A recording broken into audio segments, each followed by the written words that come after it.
Mexican Curious.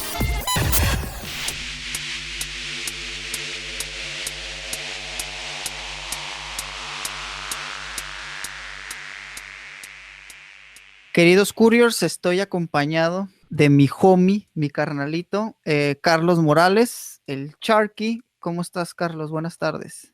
Querido y estimado Alfonso Dávila, mejor conocido en los bajos mundos como el pinche Poncho. Hermano, ¿cómo estás? ¿Qué me cuentas esta semana? Pues estoy aquí con un chismecito, algo curioso para los Curious. Para empezar, el debate que se dio, como ustedes saben, hace un par de semanas, nosotros lo llevamos grabando y para nosotros es reciente, un debate interesante, nuestro Cícek contra Peterson, que fue un debate que se dio Diego Rusarín, que si no recuerdo mal es un personaje regio que está muy interesado en filosofía y sube videos ahí interesantes, contra nada más ni nada menos que Carlos Master Muñoz. ¿Máster de qué o qué? ¿Es máster en cinta negra? ¿Master Chef? ¿Master Vader? ¿Por qué? Dime tú, ¿por qué un cabrón se autodenominaría máster para empezar? ¿De qué se trata? ¿Qué? No sé, pero mira, para describir las personas que no saben quién es los obligo a que vayan a sus redes y busquen a este individuo que es Master Carlos Muñoz o Carlos Master Muñoz, así está en YouTube. Y es pues un hipster, barba larga, pelo relamido con gel, entre gel y cera, y unos sacos muy exóticos, como que esta cura de tener cosas culeras, pero hacerte llamar como una persona exótica, excéntrica, muy digno de un burgués y una persona exitosa, pues. Me siento personalmente atacado, Poncho. ¿A dónde quieres llegar con esto? Pues una persona que se hace llamar Master, no sé si sea como influencia de Metallica, Master, no sé por qué demonios se hace llamar Master el güey, pero trae como esta cura emprendedora, hace videos así como empresariales, y el debate iba en torno a eso, porque Diego Rusarín ha hecho unas críticas muy fuertes como al coaching, y le caga el coaching como a su servilleta, el pinche Poncho, también es algo que se me hace como súper nefasto. Lo único que hace es decirle a la banda pues que es culpable de su propia miseria, olvidando las condiciones materiales y el sistema económico en el que vivimos. Entonces fue muy chistoso ver cómo un coaching que a la banda pues que no sabe, no lo puede engañar con sus palabras exóticas, porque estamos de acuerdo, Carlos, que los coaches usan muchas palabras raras y sobre todo en inglés, ¿no? Son como los güeyes que trabajan el Tenvista y usan palabras en inglés y con eso ya creen que están hablando algo interesante, ¿no? Ah, pero es bien visto solo porque te lo dice un blanquito, ¿no? Que evidentemente es exitoso porque así lo decretó. Claro, es exitoso por esos cursos carísimos que toman. Sí considero que es como una nueva religión donde si vales madres porque no has rezado lo suficiente.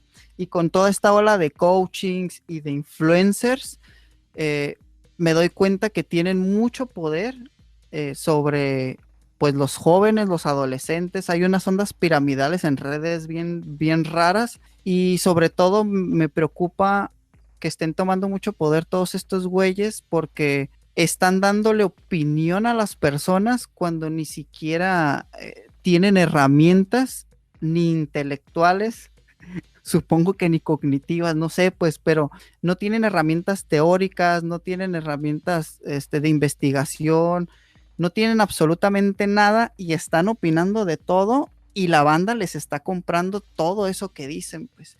Y creo que para hablar de ello tenemos a una queridísima amiga que es Gaby Martínez. Gaby, ¿cómo estás? Hola chicos, hola Carlos, hola Ponchito. Pues aquí andamos, ahora sí que integrándonos a la dinámica del podcast, viendo a ver de qué vamos a platicar. Y sí, pues los estoy escuchando en cuanto dijeron esto de Diego Rusarín y ¿qué? El Máster no sé qué. Master Muñoz.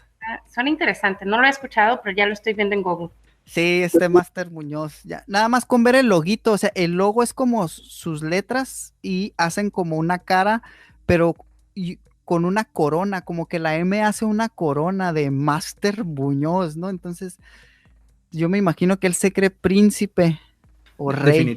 Definitivamente en su infancia a él le dijeron, tú te mereces todo, mi rey, tú eres el amo y señor de esta casa. Y este compa se lo creyó, güey. Y ya ahí está, ya tiene su canal de YouTube y ahora es relevante. Pero ¿sabes qué? Qué bueno que vino Gaby con nosotros. Gaby, un saludote. Para los que no conocen a Gaby, la van a terminar amando porque ella es una periodista, pero no cualquier periodista, ya que no se anda con tonterías como el Club de Cochis o este otro compa, cuyo nombre no quiero mencionar, pero se llama Alfredo Álvarez. Gaby sí nos va a traer lo que es periodismo de a de veras para que se eduquen y no le crean a cualquier charlatán.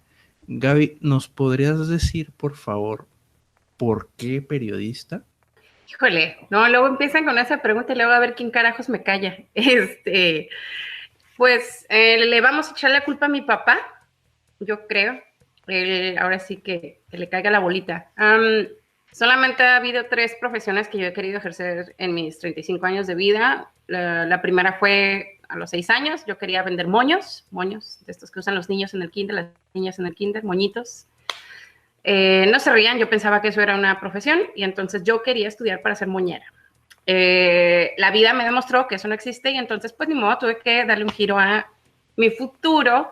Y entonces ahí es donde entra mi papá. Yo crecí con mi mamá, con mi papá, pero a él lo tengo muchísimo de referencia en mi profesión porque tiene su librero lleno de revistas Proceso, Semanario Z, y entonces eran las comidas y las cenas y mi papá con un periódico, con un semanario, una revista, sobre todo de política y temas de economía a un lado, ¿no? Y digo, uno con toda la ignorancia del mundo platicando y era como porque todavía tenemos esa bonita tradición de platicar de todo y nada. Así yo creo que es como fui creciendo. Y bueno, inicialmente estas pláticas de política, de economía, que el capitalismo, que el comunismo, Marx, la igualdad, la equidad, la pobreza, riqueza, distribución equitativa, etcétera, me hicieron pensar que en la prepa que yo podía ser diputada. Sí, a mis 16 años yo quería ser diputada. Y en la prepa conozco a este maestro que estudió licenciatura en comunicación. Nunca me habló de los salarios, el maldito, pero sí me habló de periodismo y entonces empecé a hablar mucho con mi papá de periodismo y ahí fue. O sea, yo desde mis 17 años yo ya sabía que quería ser periodista y entonces mi objetivo, ya sabes, de estas cosas medio ilusas, pero que luego, la verdad, a mis 35 sí admito que parte de eso sí lo tengo, sí lo mantengo, es, ya sabes, querer cambiar el mundo. No me veía encerrada en una oficina y entonces dije, quiero andar siempre en tenis, pantalón, en la calle, conocer gente nueva todos los días, conocer lugares diferentes y entender el mundo. Y pues aquí estamos, platicando con el Ponchito y con el Carlos. Oye, no, muchas gracias. Fíjate, yo de chavo yo quería ser mayordomo porque yo veía El Príncipe del Rap, entonces pensaba que Jeffrey era como la persona más chida del programa. Aunado a que pinche maestro que tuviste, que no te dijo lo de la paga, pero pues ni pedo, unas por otras. Y eso me lleva a otra pregunta de seguimiento, porque mencionaste dentro de la lectura que tenías con tu señor padre, Proceso, mencionaste el Z. El Z es una publicación que tiene mucha historia aquí en la ciudad de Tijuana, yo creo que se ha formado alrededor de ella. ¿Cómo ves tú o cómo aprendiste tú la relevancia del periodismo en Tijuana, ya sea en tu formación académica o ahora con tu experiencia de campo? ¿Qué representa para Tijuana el periodismo? Bueno, de inicio, Tijuana es una de las plazas más importantes, no solamente en México, sino a nivel internacional para hacer periodismo. Y eso no lo elegimos los periodistas, lo elige la propia naturaleza de la ciudad, desde su historia, cómo surge, pero al mismo tiempo la ubicación geográfica. Entonces, tiene un lugar privilegiado para explicar la naturaleza humana. Estamos justo en la frontera, y suena cliché, ¿no? Y a comercial, pero es una realidad. Estamos en la frontera más transitada del mundo. somos vecinos, no solo del país más poderoso, me choca decirlo, pero también es una realidad del país más poderoso del mundo, sino del estado más rico del país poderoso. Hay algunos análisis que dicen que por sí solo Baja California, junto con California, podrían significar la 7ª economía mundial. O sea, de ese tamaño es la dinámica o la relevancia de esta región en esta parte del mundo, ¿no? Luego en la esquina, como dicen, de México, o en la esquina de Estados Unidos. Entonces, más allá del periodismo y cómo es tan importante, más bien siento que nosotros, los que nos dedicamos a esto, somos privilegiados de poder ejercer esta profesión aquí, porque entonces tenemos todo, de verdad que todo para poder explicar porque son muchos temas, ¿no? Muchas fuentes, como decimos en la jerga periodística. Hablamos de justicia y sociedad o temas sociales, valga la redundancia, cuando hablamos de migración, cuando hablamos de comunidades indígenas, grupos vulnerables, también tenemos derechos humanos, comunidad LGTB, hablamos también de, pues, la verdad que las peores acciones o los peores hábitos humanos en términos de tráfico de armas, tráfico de personas, turismo sexual, violencia, consumo de drogas y que conste que no estoy aquí criminalizando a nadie, pero hablo más de estas drogas sintéticas, el cristal, la heroína, fentanilo, cocaína, que a diferencia de la marihuana son posiblemente una de las principales causas de los índices de violencia de Tijuana, porque es una realidad, es mentira decir que solamente entre puros narcos se están matando, eso no es cierto, está súper descontextualizado. Y entonces, aquí entra la importancia de poder estar al pie del cañón, en la calle, como soldado raso, reporteando. ¿Para qué? Para entender y poder contextualizar. Y eso me lo decía una jefa todo el tiempo, ¿no? Una de mis editoras favoritas que tuve la oportunidad de tener hace un par de años, ella me decía siempre, el contexto, Gabriela, el contexto. Porque el contexto nos permite contrarrestar el discurso oficial de la autoridad. Y eso lo tenemos que tener muy claro. Son ellos y somos nosotros. O sea, son ellos autoridad, un grupo de privilegiados que quieren mantener sus privilegios con el sistema que tenemos, que no nos está funcionando a todos. Y entonces, eso es lo que yo al menos Gabriela, pero estoy segura que muchos de mis compañeros queremos contar a la gente. Oye, Gabriela, se me hace muy chingón cómo tuviste tu primer acercamiento a través de las revistas y los libros y el ejemplo, ¿no? O sea, casi siempre nosotros aprendemos del ejemplo lo que estamos observando en nuestro día a día mientras vamos creciendo y esas dinámicas que tenemos con nuestra familia. También hay que hacer, énfasis en eso que ustedes mencionan, ustedes como periodistas, que es el contexto. Había revisado en algún momento sobre cómo nosotros leemos las noticias y cuando leemos las noticias solamente nos dan como destellos. O sea, una bomba explota en tal lugar, tantos muertos en tal lugar, y todas esas noticias que pudieran salir en el bloque ese de la vuelta al mundo en 1 minuto, ¿no? En 60 segundos o ese tipo de cosas que salen en la tele, están completamente descontextualizadas de otros fenómenos y evitan que nosotros podamos acceder como al problema verdadero que nos estamos enfrentando o el que queremos conocer, pues. Entonces, tenemos noticias muy cortas, sobre todo ahorita en las redes, somos muy buenos para leer encabezados, muy malos para abrir las notas, leerlas y pésimos todavía para contrastarla con otras notas. Entonces leemos los títulos y tenemos una referencia de lo que está pasando, pero realmente no tenemos todo el contexto o el hilo de cómo fueron sucediendo todas las cosas. Gaby, me gustaría saber cómo es un día de trabajo contigo. O sea, te levantas, llegas a la oficina y ¿qué haces o cuál es el parámetro que va a dirigir tus actividades laborales? Híjole, luego, esto está bien chistoso porque luego la gente tiene una idea, ¿no? De que la vida de un reportero es bien glamurosa. Y ahorita les voy a contar una anécdota nomás porque me dio mucha risa y me acaba de pasar. Realidad versus lo que piensa la gente. Mi día de trabajo inicia a las 6 entre 5:30 y 6 de la mañana, con Gaby acostada, con los ojos todos, como dicen, arenosos, Lagañosos. pero con uno o dos noticieros de radio, uno local y otro nacional. Y así me voy enterando más o menos como de los hechos, ¿no? No me levanto, solamente estoy escuchando las noticias. Y conforme voy viendo la nota diaria, que es muy diferente a cuando quieres profundizar en algún tema, voy replanteando qué puedo hacer, ¿no? O cuáles son los temas que a mí me gusta trabajar, o que la naturaleza de lo que está ocurriendo todos los días me obliga como a retomar el tema. Ejemplo, a mí me gustan mucho los temas de género. Tijuana lamentablemente es una buena plaza, y lo digo lamentablemente porque pues estamos en uno de los 3 primeros lugares en temas de feminicidio. Entonces me voy enterando, ¿no? No sé, fue ayer, en un lapso de menos de 12 horas, 6 mujeres fueron asesinadas en Tijuana, solamente en Tijuana. Para las siguientes 12 horas encontraron otros 2 cuerpos, de nuevo de mujeres.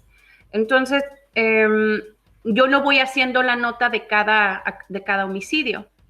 Más bien me voy enterando en estos noticieros, y entonces voy observando ciertas particularidades, y entonces analizo y pienso, ¿qué puedo hacer? Ok, voy a checarme números de otros periodos y voy a ver si hay un incremento. O sea, si nuestra situación está más, pues lo que es, ¿no? Más culerona, o si estamos mejorando. Y entonces a partir de ahí voy basándome en datos para crear una historia, y luego elijo una de las cosas, alguna de las víctimas para retomar, y entonces reconstruir este incremento de violencia en contra de las mujeres a través de un hecho en específico. Hace poco trabajé esta historia de una mujer policía de aquí de Tijuana. Ella hace 2 años asesina a su pareja, y es un policía también. Ambos trabajan en la misma corporación. La nota del día indicaba que ellos dos en una fiesta se ponen pedos, y entonces ella le dispara en un pleito de pareja.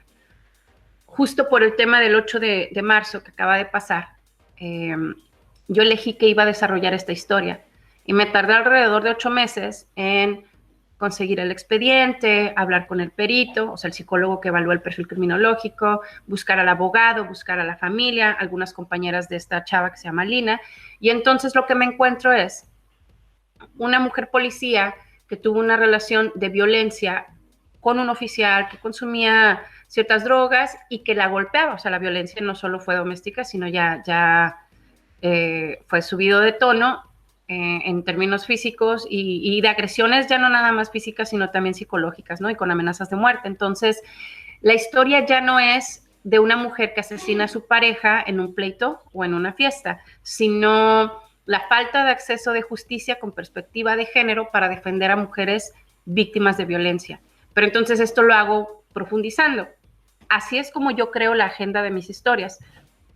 Dormida en la cama, viendo los números, revisando las notas diarias, analizo qué historia puedo profundizar, y así es como las voy eligiendo.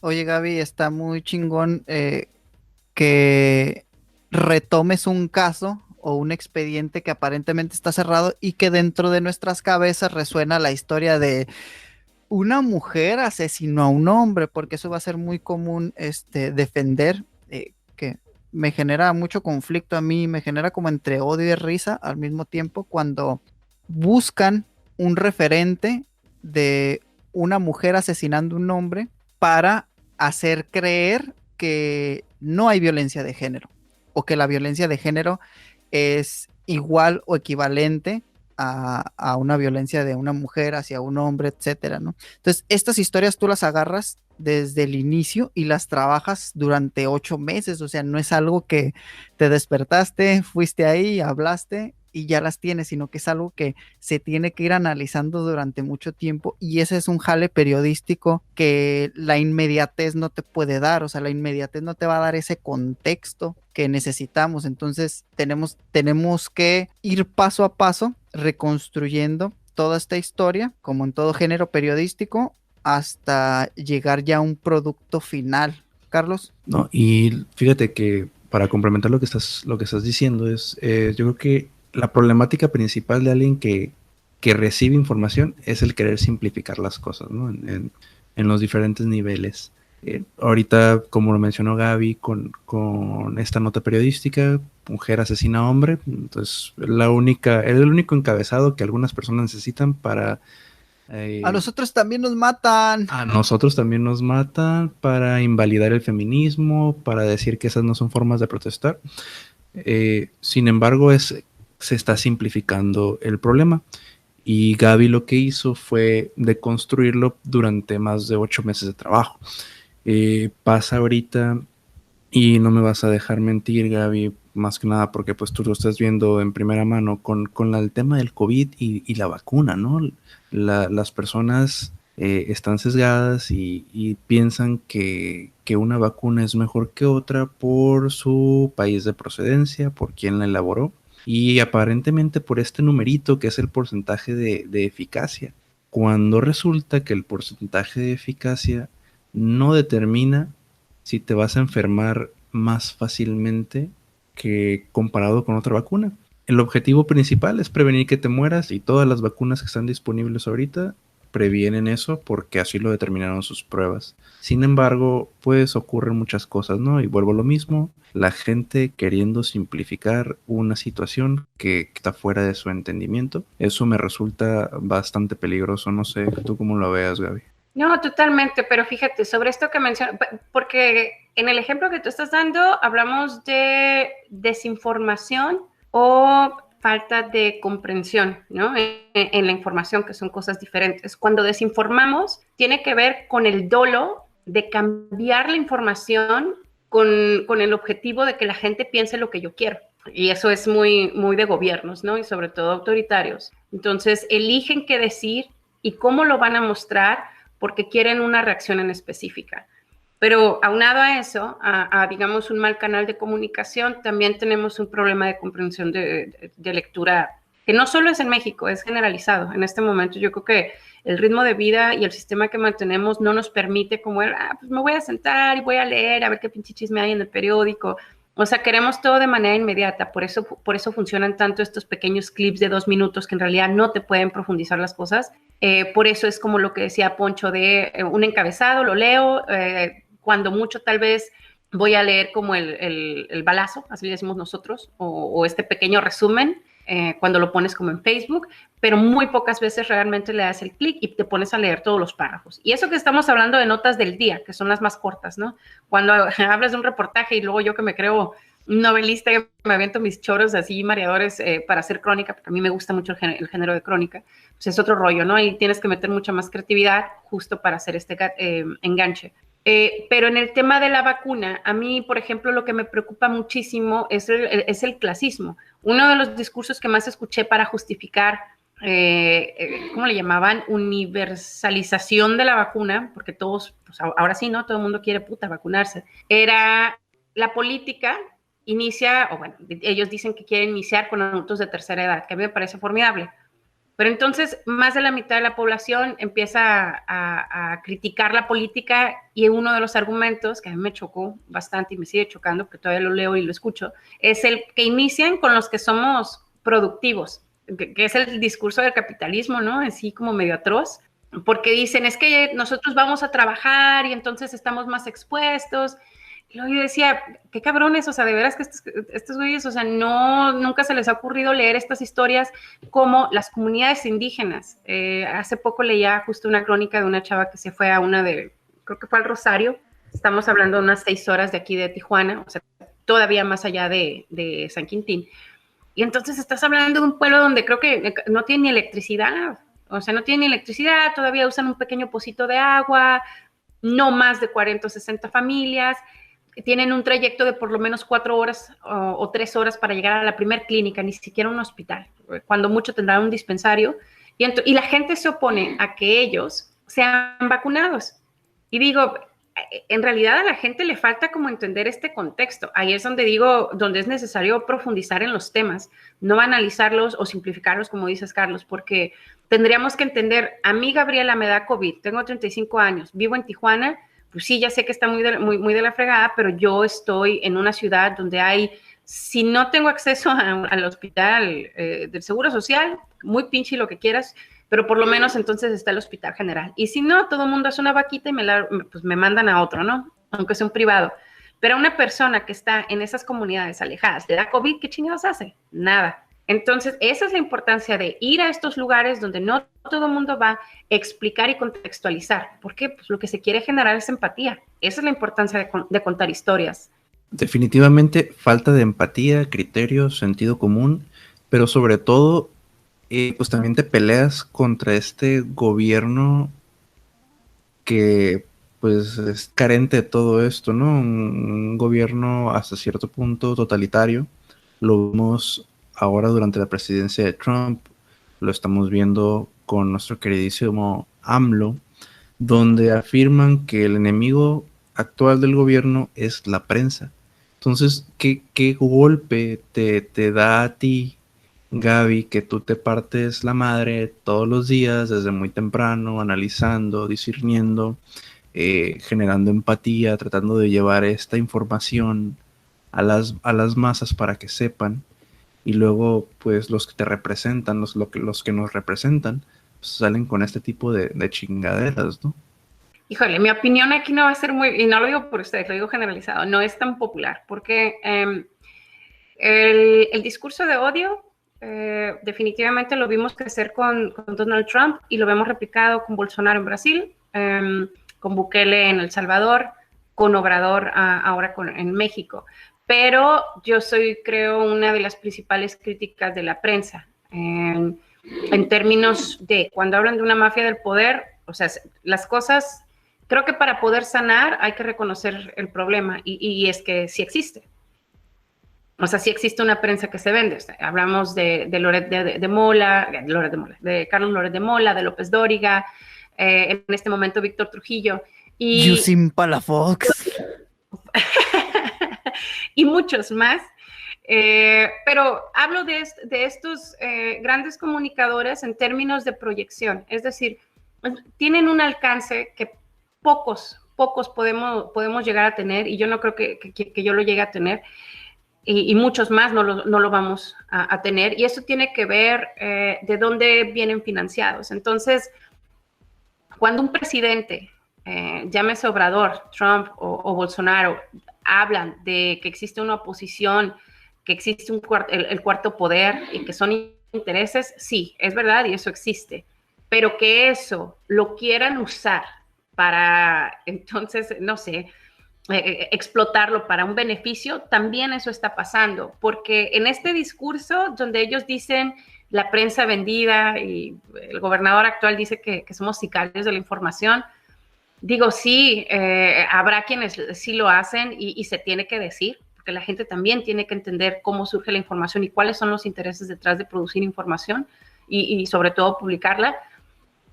Pero ellos no hacen esa diferencia y además es un doble discurso cuando ellos mismos cubren la información, cuando ellos mismos no son transparentes en las acciones, en sus propias políticas públicas, y cuando en el castigo en realidad ellos caen en la misma jugada de favorecer a ciertos medios para poder, pues casi los contratan como publicistas, ¿no?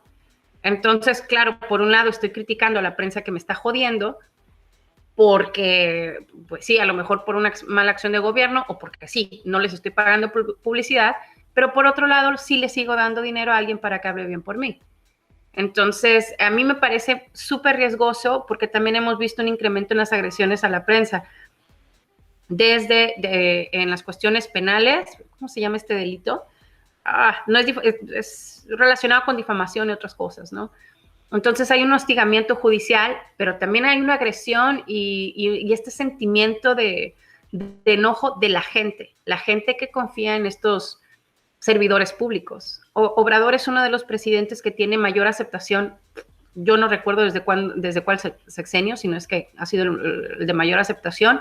Y entonces lo que él dice tiene importancia y relevancia en la vida y en la manera en la que piensa mucha gente. A ellos no les interesa quién es Gabriela, no les interesa ni siquiera leer lo que Gabriela hace, ni conocen el esfuerzo que hay detrás de estas historias, ni de, pues bueno, uno intentar contar lo mejor que puede las cosas. Simplemente si uno se convierte en el objetivo o es nombrado como adversario, como dicen luego ellos, las agresiones aumentan y eso sí definitivamente es un riesgo. Si no estás conmigo, estás en mi contra, ¿no? Y eso me lleva a preguntarte, Gabriela, ¿te has metido en problemas por querer llevar a cabo tu trabajo, por cubrir una nota, por perseguir ahí una pista? No sé si ese sea el verdadero lingo de un periodista. Sí, sí, algún par de veces. Casi todas han estado relacionadas con corporaciones, es decir, trabajos judiciales, y entonces el impacto ha sido, creo que la primera vez fue con el ejército. Se enojaron porque estaba, y apenas estaba empezando, o sea, no, ni siquiera diría que era experimentada, creo que fue en el segundo año de reportera, pero siempre me ha gustado mucho cubrir el tema de derechos humanos. Y entonces fue cuando creo que Calderón saca al ejército a las calles y empezamos en esta época de violencia, ¿no? Que nos colocó como en el ojo internacional a Tijuana en 2000, no me acuerdo, ¿no? En 2011, 2012, una cosa así.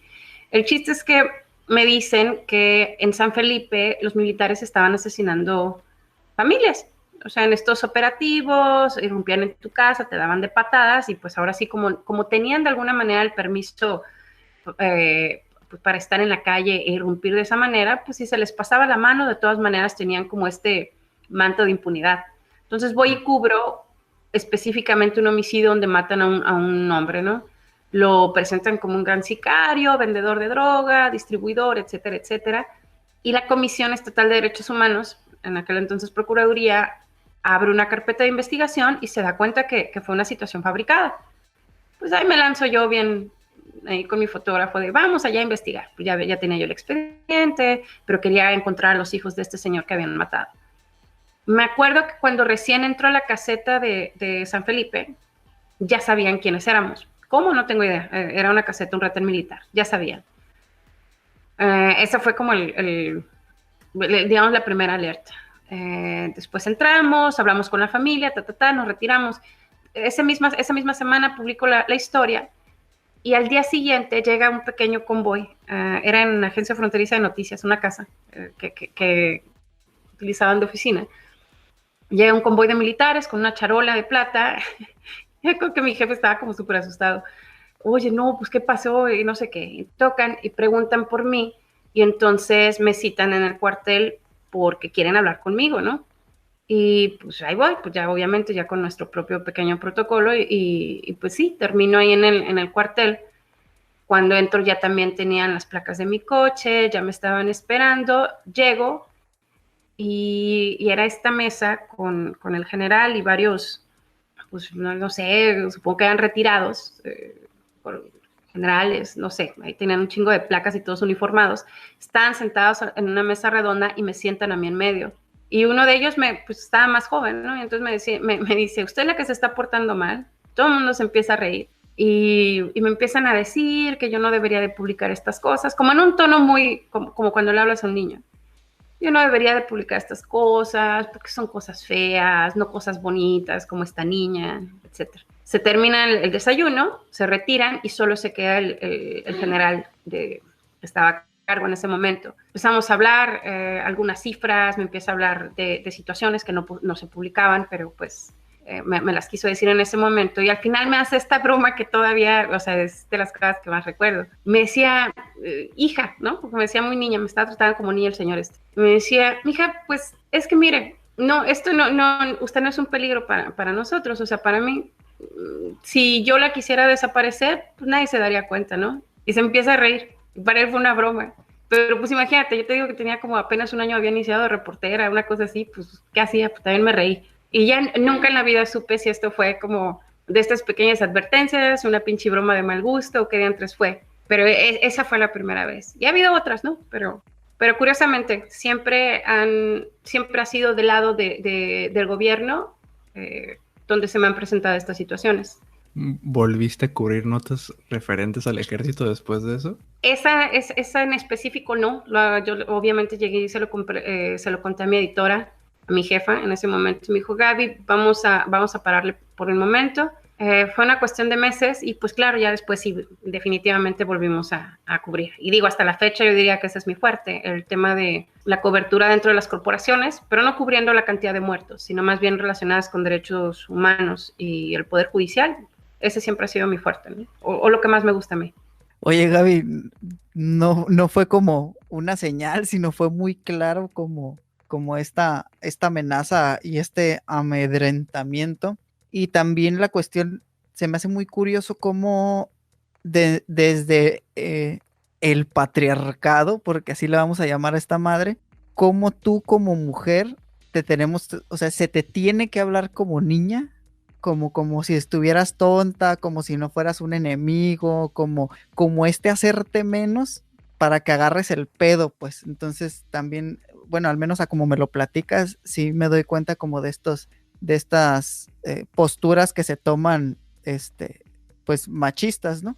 Y también me parece curioso y quisiera hablar contigo de este tema de específicamente de derechos humanos y haciendo una comparación entre redes sociales y el periodismo o la labor periodística. Ahorita hay una preocupación muy grande sobre la libertad de expresión. Sinceramente, si a mí me preguntan, ¿existe la libertad de expresión? No existe la libertad de expresión, pero la gente ha planteado cosas muy absurdas como el que hayan quitado a Pepe Le Pew como un agravio contra la libertad de expresión, etcétera. Pero yo les digo, no, o sea, nadie te está quitando tu libertad de expresión en redes sociales, al menos es mi postura sobre ello, ¿no? En redes sociales uno sigue publicando las mismas babosadas que puede publicar y el periodista sigue siendo perseguido como ha sido perseguido por el poder durante mucho tiempo, sobre todo en estos temas de derechos humanos. ¿Tú cómo percibes la cuestión de la libertad de expresión desde tu área laboral? Sí, mira, habría que diferenciar porque sí existe una persecución dirigida hacia la prensa, pero digamos que la puntería está hacia la prensa crítica, porque no es minimizar la cobertura de los hechos diarios, eso es importante. De hecho, yo no podría hacer mis historias si no fuera por la cobertura de los hechos diarios, porque así te vas enterando y vas entendiendo el pulso de lo que pasa todos los días. Sin embargo, a estas amenazas físicas, también de condición humana, porque las amenazas no solamente es te voy a reventar la cara, ¿no? O oye, te voy a desaparecer. Las amenazas también son estas demandas millonarias contra reporteros, donde pues la realidad es que no tenemos un salario que nos permita una defensa y ahí andamos pepenando, ¿no? Apoyo de organizaciones locales, nacionales, internacionales, justo para crear este blindaje. Y ahora que mencionas esta parte, yo creo que una de las cosas más rescatables es sí hay una comunidad y una unidad bastante fuerte, creo yo. Como todos hay diferencias y hay grupos y unos se dedican a cubrir esto, algunos otras cosas, pero yo creo que sí nos une el tema de la vulnerabilidad. Entonces, esa parte sí que la hemos desarrollado poco a poco y a través de los años, porque también el tipo de amenaza va cambiando. Cuando era 2007, 8, 9, no sé, en ese periodo turbulento de la ciudad, donde yo todavía no era reportera, pero obviamente lo conozco a través de mis compañeros y lo conozco como ciudadana.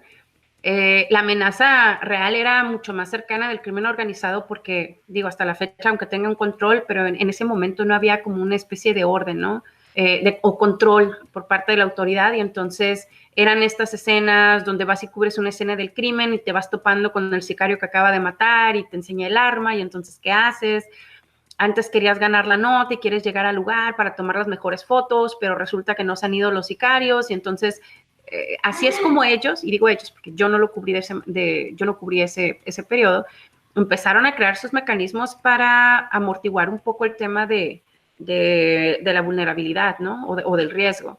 Pero ahora, o sea, hablando 10, 15, 20 años después, el mayor riesgo posiblemente proviene del propio gobierno y viene en el sentido de ya son diferentes maneras de desacreditar o de censurar, porque como lo dije, ¿no? Puede ser desde una agresión física o sea, una violencia física, pero también puede ser desde el discurso de odio, que es lo que más estamos viendo en este momento, con estos alias, ¿no? Peyorativos, sicarios de la información, chayoteros, prensa vendida, mafia del poder, que efectivamente lo que buscan es desacreditar el nombre.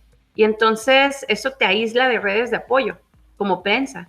Antes tu red de apoyo era la gente que te leía, la gente que de alguna manera respetaba, y entonces eso te blinda un poco de la autoridad. Ahora ya no tenemos eso. O sea, encontraron una muy buena ventana de oportunidad para poder romper esta barrera que se había creado en comunión con la gente y prensa, y entonces ahora siento que estamos en uno de los periodos de mayor abandono y nos tenemos a nosotros mismos. Entonces, cuando hablamos de libertad de prensa y estos riesgos, digo, puta, o sea, como dices, ¿no? La gente empieza a hablar que si Pepe Le Pew, y que entonces ahora ya no puedes hacer bromas porque la gente, puta, se encabrona o se ofende, que todo les ofende, y tu libertad de expresión, ¿qué? Todos tenemos libertad de ser lo más cretinos que querramos, ¿no? O sea, tengo mi derecho a ser el mayor idiota si yo quiero, y eso no tiene que ver con libertad de expresión. Y es lo que la gente todavía no logra diferenciar. Estas acciones de si eliminamos a cierto personaje tienen más que ver con equilibrar el discurso en diferentes temas, perspectiva de género, derechos de la comunidad LGTB y lo que tú quieras, para poder normalizar las situaciones. Entonces, no tiene que ver la desaparición de Pepe Le Pew y cualquier otro personaje con censura, ni mucho menos libertad de expresión. Libertad de expresión es simplemente hablar de lo que nosotros, de lo que vemos, de lo que sentimos, poder decir lo que pensamos. Y eso, mientras no genere un daño a un tercero, todavía está permanente. Digo, con un sistema bastante criticable, pero persiste.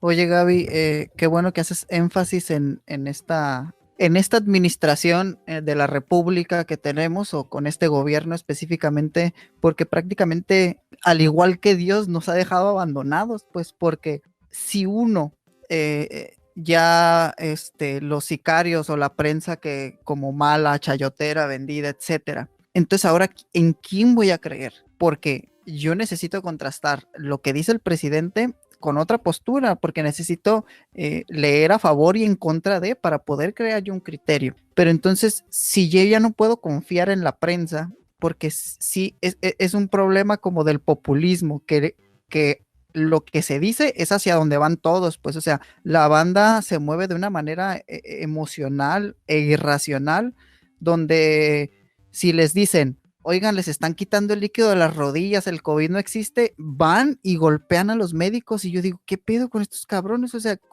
¿cómo chingados esos güeyes están ahí trabajando y dándose en la madre para salvar tu vida, y tú vas y les quemas un hospital? Y de la misma manera, de una manera irracional, están desechando todo el periodismo, pues. Entonces, como una suerte de terraplanismo también, donde desconfían de todos los avances científicos, pero aquí en el área periodística. Entonces, ¿en qué nos basamos ahora si el periodismo deja de ser su jale, que es el periodismo? Pues, o sea, ¿de dónde yo me voy a agarrar o de dónde me puedo informar? Pues. Fíjate que es como bien importante lo que dices, porque a lo mejor esta frase está jodidamente soberbia y cursi, pero yo creo que a eso aspiramos los que nos dedicamos a esto. Sin periodismo no hay democracia. ¿Y a qué se refiere? Justo el poder explicar parte de lo que conocemos, o sea, contextualizar nuestra propia realidad en el lugar en donde nos encontramos. Eso en teoría tendría que ayudar a darle claridad a las personas para poder elegir, para tomar decisiones. Eso es democracia, que todos podamos tomar una decisión. Y entre mejor sea la información que tengas a la mano, tus decisiones van a ser mucho mejores.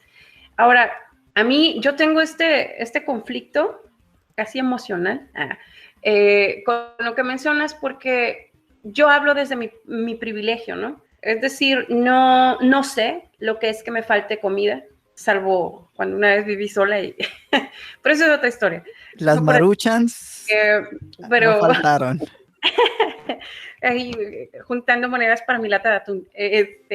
Pero no, soy una persona que ha vivido privilegiada porque viví con mi familia, ellos siempre me apoyaron, siempre he tenido comida, he tenido acceso a un sistema de salud, a educación y posiblemente soy parte de este 30% de la población porque más de la mitad no tiene esto, ¿no?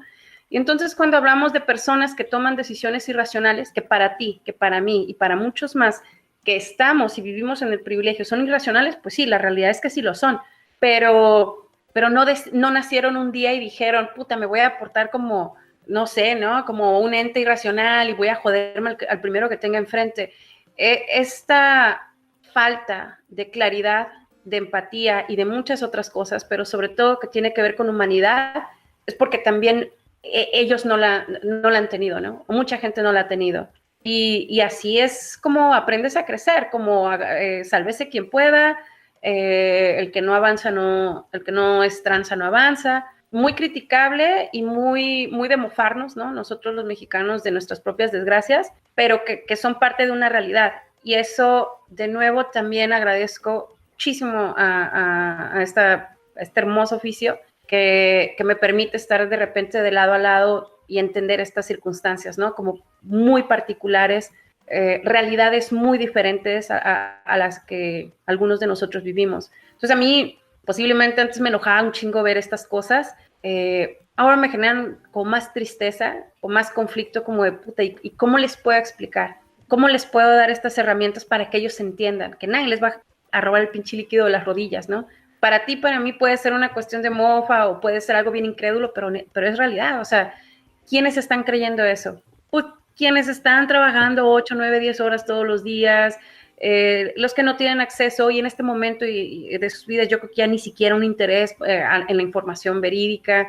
Entonces, es todo un sistema que se necesita trabajar y que creo que una de las piezas fundamentales para que pueda como reconstruirse tiene que ver con el acceso a la información. Oye, Gaby, pues tú eres una persona que ha estado ahí en el campo de batalla, tu labor empieza de nuevo todos los días, estás comprometida con acercar la información a, pues ahora sí que a todos nosotros, ¿no? Nos damos cuenta que te desgastas porque te gusta, pero ¿cuál ha sido la satisfacción que te ha dejado tu trabajo? Y por satisfacción me refiero a alguna nota que hayas cubierto o a algún lugar donde te hayan publicado y digas, a huevo, putos, esa nota la escribí yo. Me voy a poner emocional. No, ¿sabes qué? Que yo creo que no hay mayor privilegio que poder hacer lo que más amas o lo que siempre has soñado. Entonces, posiblemente alguno de los momentos más tristes de mi vida sí me los ha dado este trabajo, pero definitivamente también los más felices. Digo, obviamente, mamá, papá, los quiero.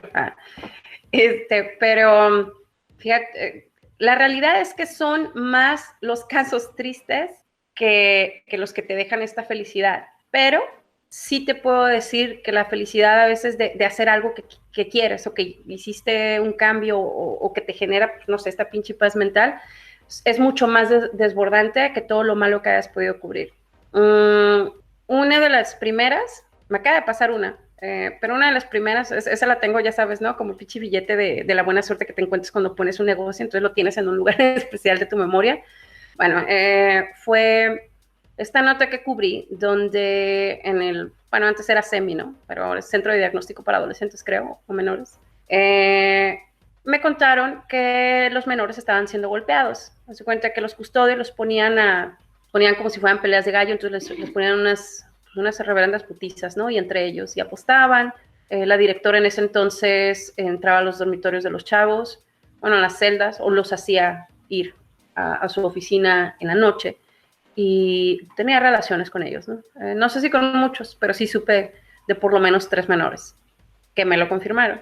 Entonces empecé a reportear, hice 2, 3, creo que 4 historias relacionadas con eso.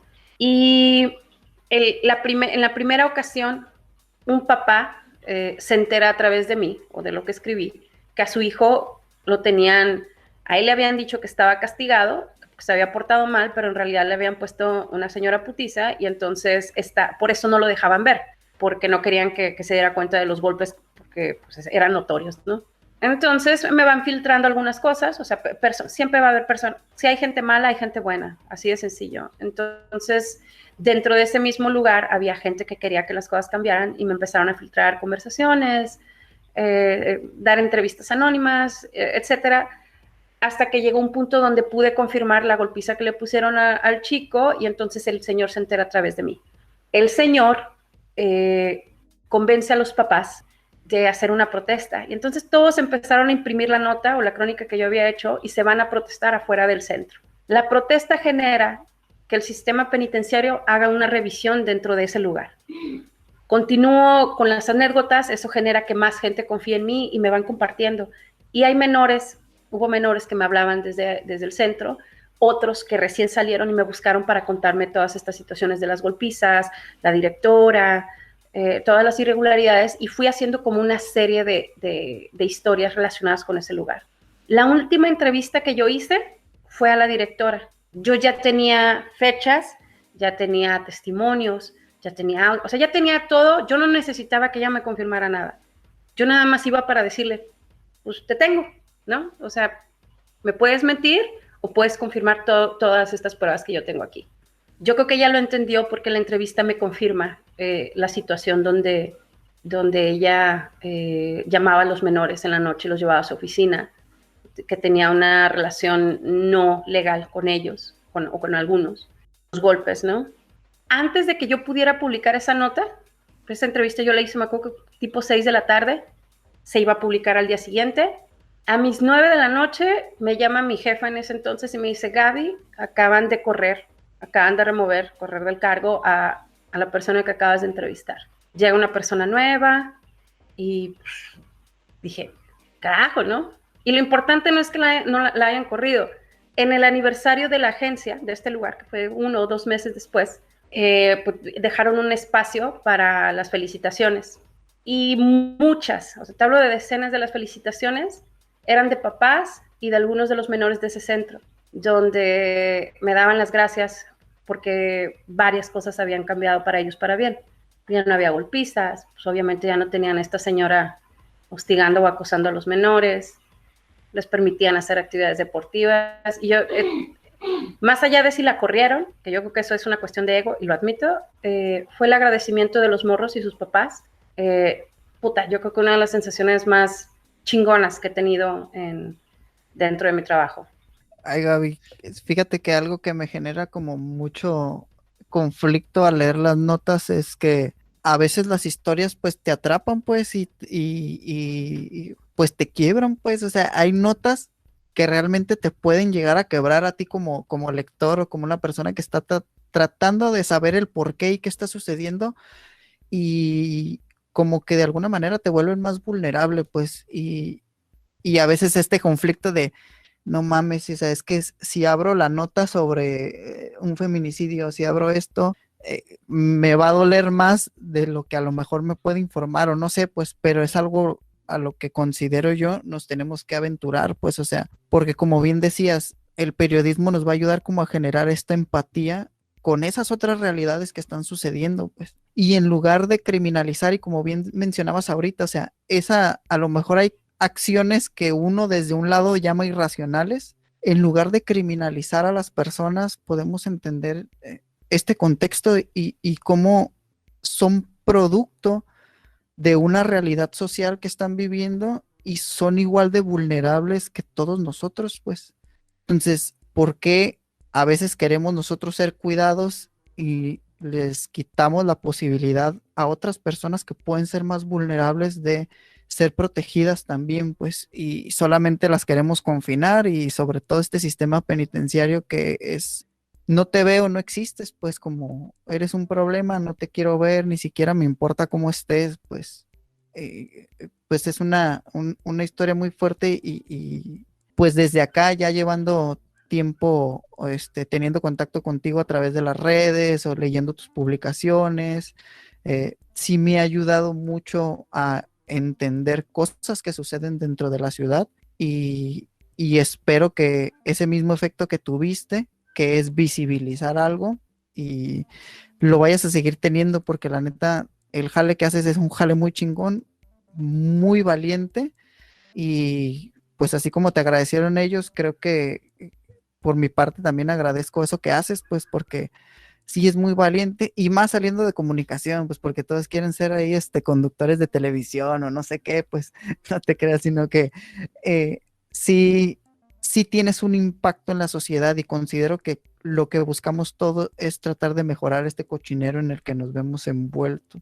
Oye, Gaby, tú quisiera saber cómo fue tu experiencia en el 8M, como le dicen, en el 8 de marzo, aquí en Tijuana, porque vemos imágenes, leemos una nota amarillista donde sí se rayó, etcétera, pero hasta donde yo sé, tú estuviste ahí y quisiera saber cómo lo experimentaste tú, así como Gaby y tú como la periodista, Gabriela. No, fue una cosa muy chingona y pocas veces me ha pasado esto donde, digo, siempre hemos escuchado esto de el periodismo es objetivo, ¿no? Y yo creo que cada vez esta frase queda muy de lado, es letra muerta, porque una cosa es ser neutrales y no cargarnos hacia nuestros propios prejuicios, pero otra muy diferente, querer convertirnos en entes sin emociones y sin empatía y sin,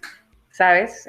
Al final del día somos seres humanos y entonces, claro que empatizamos con ciertas circunstancias. Simplemente que estamos conscientes de que podemos llegar a ser parciales por nuestras circunstancias. Entonces, tal vez nuestra chamba es como equilibrar. Y justo con el tema del 8M, esto me pasa porque, digo, respetando obviamente las proporciones, pues yo me declaro completamente feminista. Y digo, respetando proporciones, pues porque, bueno, hay mujeres que llevan muchísimo más camino que yo en esto, pero cuando digo que me declaro feminista, empatizo totalmente con el movimiento, lo considero necesario, urgente y necesario, ¿no? De nuevo, o sea, necesario no para mí, ni para mi sobrina, ni mi mamá, ni mis hermanas, necesario para cualquier mujer, para cualquiera, porque, digo, la misma vida te va dando a entender todas estas situaciones de violencia, desventaja, inequidad, desigualdad, en las que te normalizaste, o sea, normalizaste estas vivencias, y lo bonito del feminismo es justamente que entonces te hace replantear esto y decir, chingado, pues si no me lo merezco. O sea, siempre sentí que no lo merecía, pero la realidad es que no me lo merezco y entonces ahora me creo esta parte.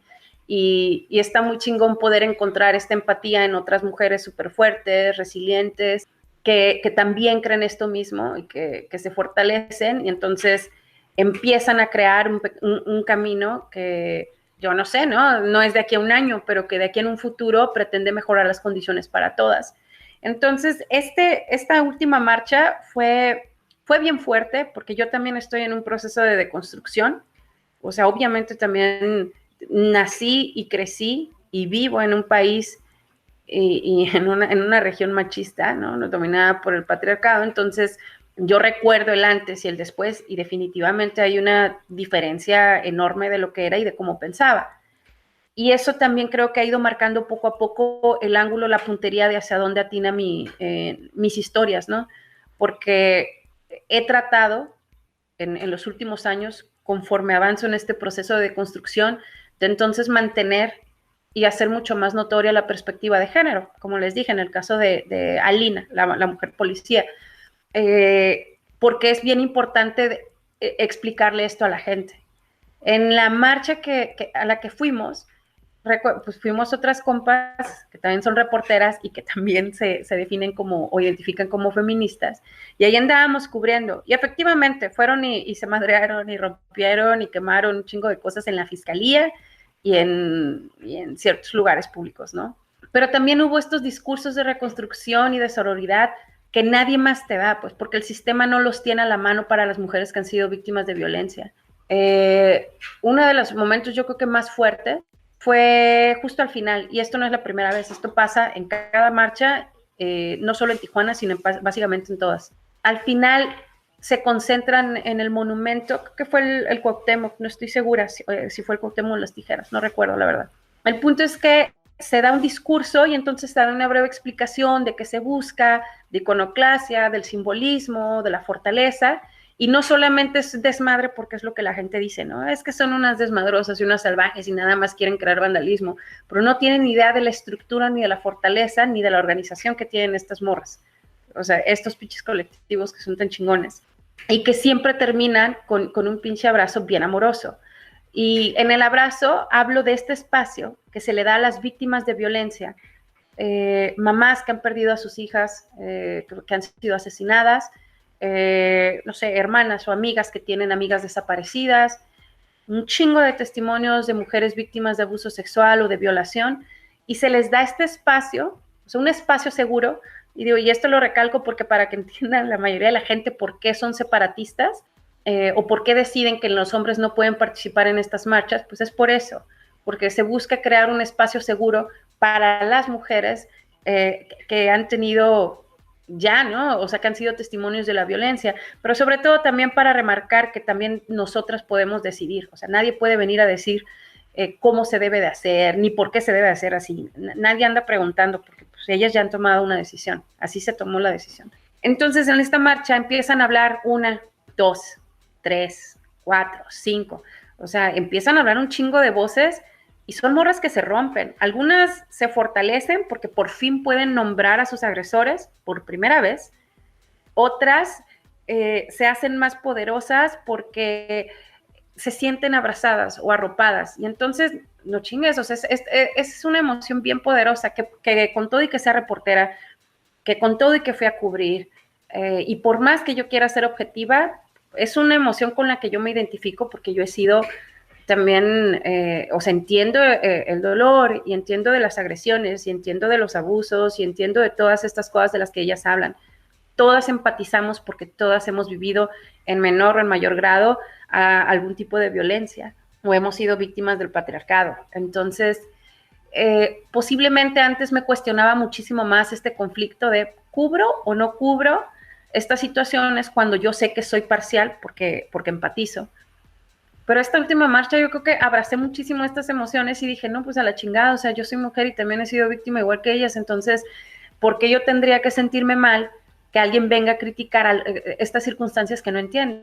Y mucho mejor, porque el empatizar, digo, respetando, ¿no? También lo que creo del periodismo, que es de alguna manera también poder ser un poco neutral, creo que me ayuda a ver con otros ojos lo que algunos compañeros, sobre todo compañeros, y también hay mujeres, ¿no? Pero sobre todo los compañeros no pueden entender de estos movimientos.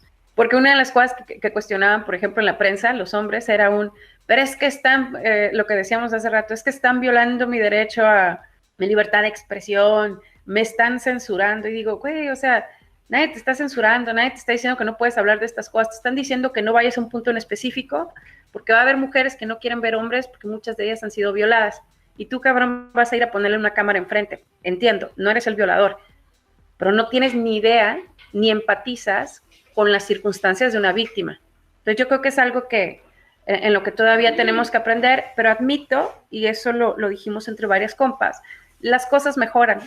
Por lo menos comparado con el año pasado, los encabezados no estuvieron tan amarillistas, o sea, los hubo, pero no en la misma cantidad que el año pasado. Ya hay fotógrafos y reporteros que no están yendo a cubrir porque lo entienden. Me encantó que una de las televisoras locales siempre llevaba camarógrafos y ahora capacitó a una mujer para que fuera camarógrafa, y entonces fue esta mujer camarógrafa con la reportera. Y quieran o no, eso también va abriendo y cambiando espacios laborales que siempre habían estado, no sé, ¿no? Como asignados para los hombres. Entonces, yo sí veo que hay cosas buenas al respecto. Te agradezco mucho esta introspección, ya que en mí generó un conflicto en determinado momento, Gaby, porque yo quería, el año, no a esta marcha, sino la anterior, yo estaba listo para salir a marchar, y con lo primero con lo que me topo es, en esta marcha no se aceptan hombres o no se admiten hombres. Y no lo entendían, no, me causó un conflicto muy fuerte porque dije, oye, pero el feminismo es inclusivo, ¿por qué no puedo estar yo ahí? Pero en ningún momento, o sea, contextualicé la situación de las personas que estaban saliendo valientemente a marchar.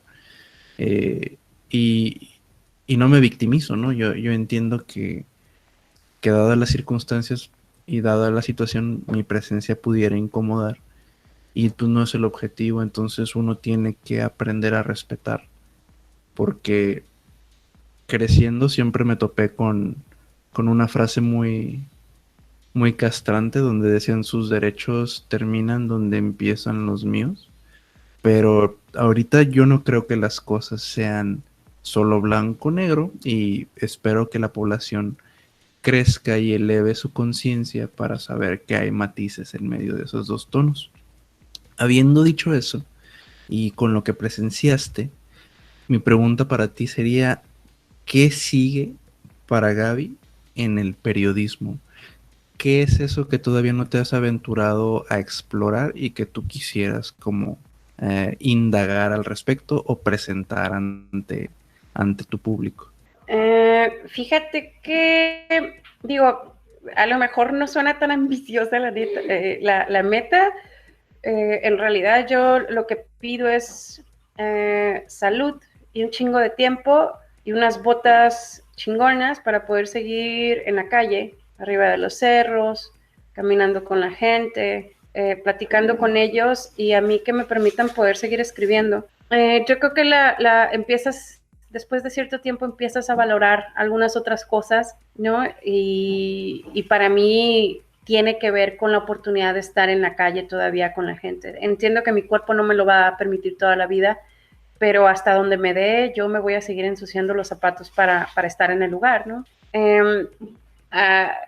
O sea, a huevo, lo voy a presumir porque pues, no me acuerdo quién de los dos dijo, ¿no? No mames, publiqué aquí. Yo he tenido la oportunidad, no solamente soy reportera, también trabajo como productora, es decir, cuando vienen medios u organizaciones internacionales que quieren cubrir algo en específico de esta región, no solamente yo, hay algunos otros compañeros muy chingones que también hacemos esto, nos buscan y entonces nosotros somos una especie de, nos llaman fixer o productores de campo y nos encargamos de crear las historias que luego terminamos viendo. En mi caso, pues ya he trabajado con CNN, con Los Angeles Times,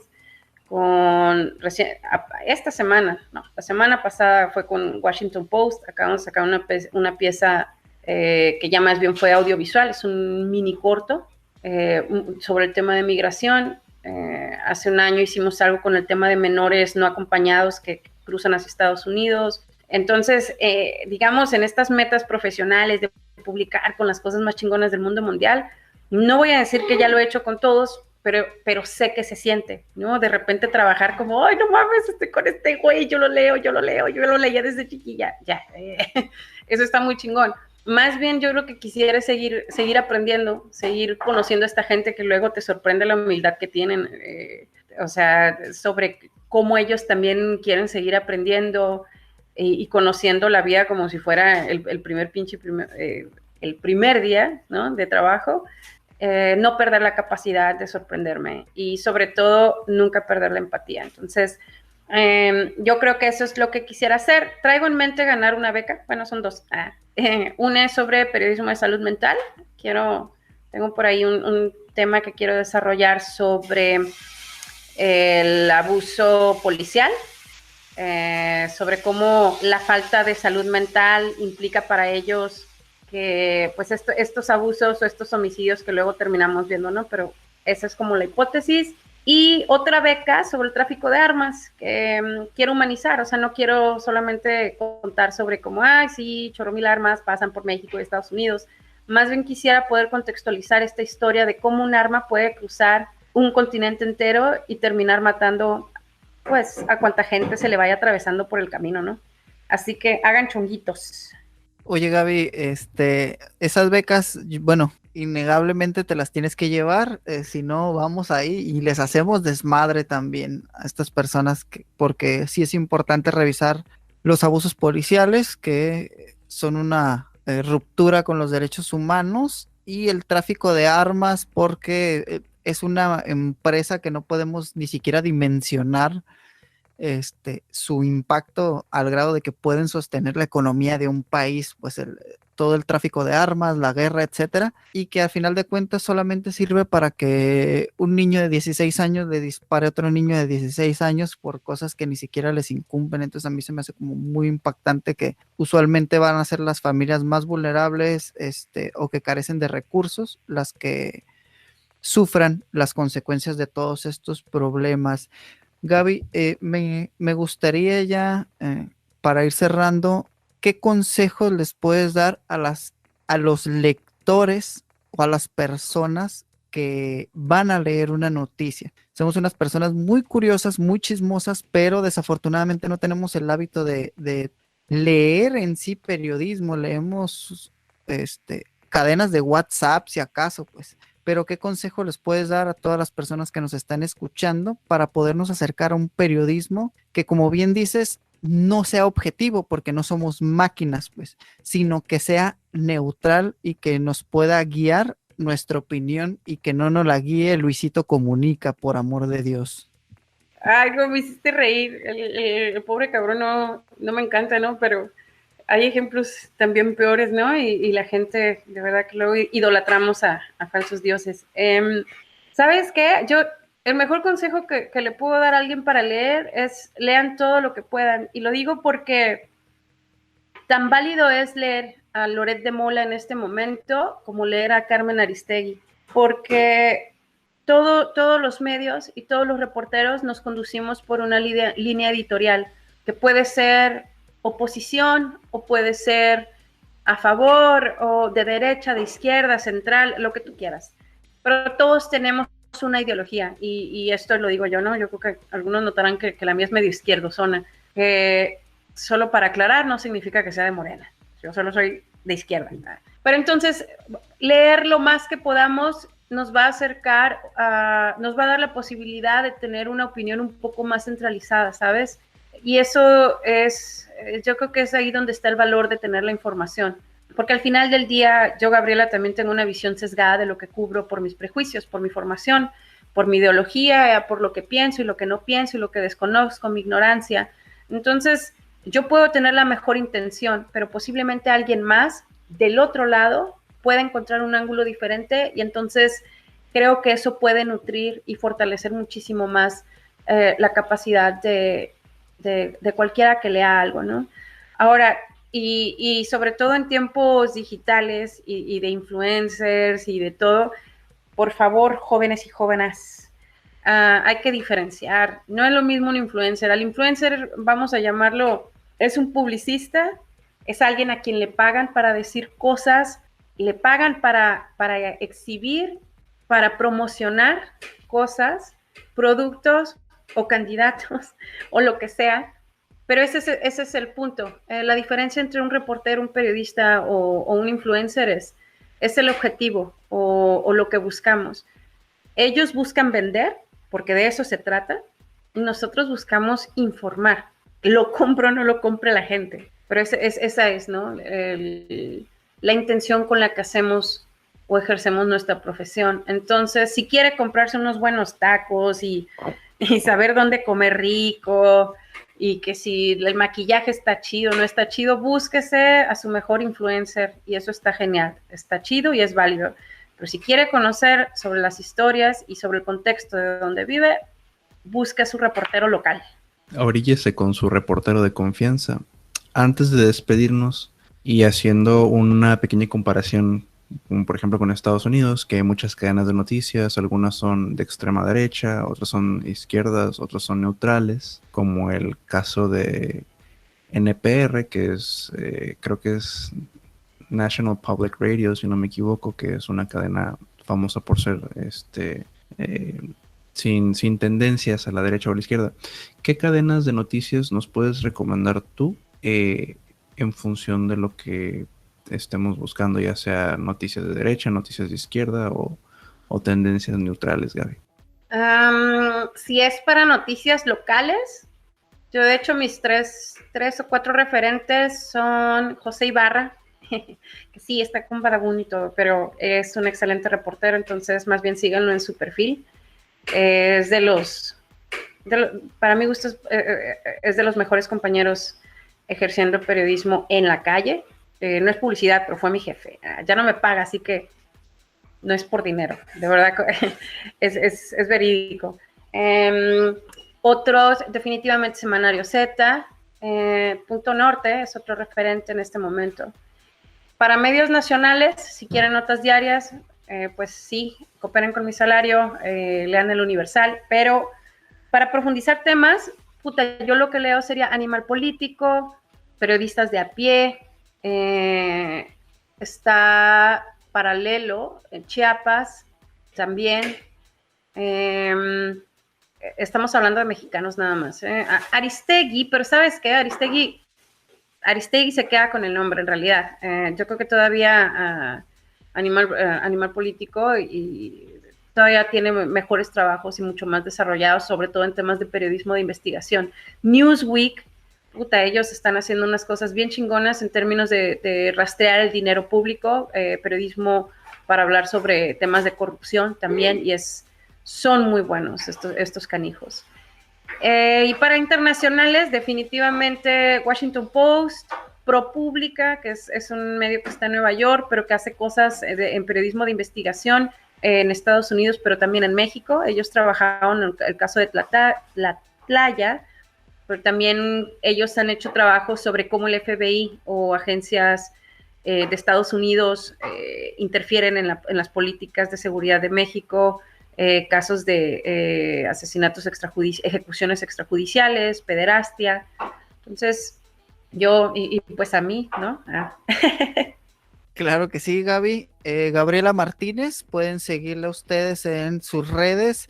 Muchísimas gracias, Gabriela. Sinceramente, ha sido un deleite estar platicando contigo y también ha sido muy enriquecedor. Y sin embargo nos quedamos boquiabiertos por esa labor titánica que haces desde ejercer o visibilizar narrativas que no todos los medios tratan de visibilizar, todos estos conflictos, estas problemáticas, darle voz para que nosotros podamos construir un panorama. Recuerden tener contexto o adquirir el contexto de cada una de sus noticias. Y no sé, Gaby, ¿algo más que quieras agregar para todos los escuchas, los Mexican Couriers que nos escuchan? No, nada más agradecerles, Carlos, Ponchito, por el espacio para hablar. Ya les había dicho, esto para mí es casi mesa de terapia. Luego uno no tiene mucho de cómo ir con el psicólogo o psicóloga. No, al contrario, siempre es un gusto poder platicar de las cosas que uno ama. También con ustedes, con la buena vibra que traen ahora con el podcast. Y pues la gente, por favor, sea empática, preocúpese por los demás y abraza al reportero de su colonia. Carlitos. Con esto nos despedimos. Poncho, Gaby, muchas gracias. Ver en producción, muchas gracias. Gente mexican, manténganse curiosos. Adiós. Hasta la próxima. Chau, chau.